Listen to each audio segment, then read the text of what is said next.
America అధ్యక్షుడు Donald Trump భారతదేశంపై dead economy అని చేసిన వ్యాఖ్య ఇప్పుడు పెద్ద దుమారం రేపుతోంది. అసలు భారతదేశ ఆర్థిక వ్యవస్థ పరిస్థితి ఎలా ఉంది? నిజంగా మంది డెడ్ ఎకానమీయా? అంటే ఇరాన్ లాగా బాగా ఆంక్షలు పడిన ఎకానమీ మన దేశం కాదు. వెనుజులా లాగా కుప్పపుక్కులిన ఎకానమీ కూడా మన దేశం కాదు.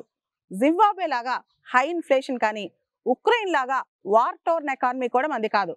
అలాంటప్పుడు మనల్ని డెడ్ ఎకానమీ అని చెప్పి డొనాల్డ్ ట్రంప్ ఎలా పిలుస్తారు? ఇదే ఇప్పుడు భారతదేశంలో అందరి ప్రశ్న. యాక్చువల్గా ఒక ఎకానమీని డెడ్ ఎకానమీ అనాలంటే అక్కడ విపరీతమైన నిరుద్యోగం ఉండాలి, లేదా ఇన్ఫ్లేషన్ చాలా ఎక్కువ ఉండాలి, స్టాగ్ఫ్లేషన్ బాగా కనిపిస్తూ ఉండాలి.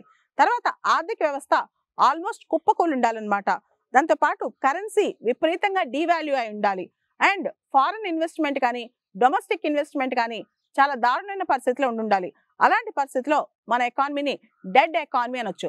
రష్యాలో ఒక విధంగా డెడ్ ఎకానమీ అన్న ఒక అర్థం ఉంది. ఎందుకంటే 2014లో రష్యా క్రిమియాని ఆక్యుపై చేసిన తర్వాత రష్యా పైన చాలా శాంక్షన్స్ పడ్డాయి.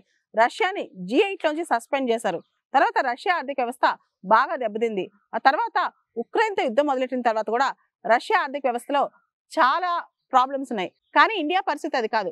చాట్ జీపీటీని అడిగినా, మెటాని అడిగినా, గ్రోక్ని అడిగినా, జెమినైని అడిగినా, దేన్ని అడిగినా ఇండియా డెడ్ ఎకానమీ అంటే అసలు అలా ఎందుకు ఆలోచిస్తున్నావు, ఎవరు చెప్పారని రిటర్న్ కోసం వస్తుంది అనమాట. అంటే ఇండియా డెడ్ ఎకానమీ కాదు.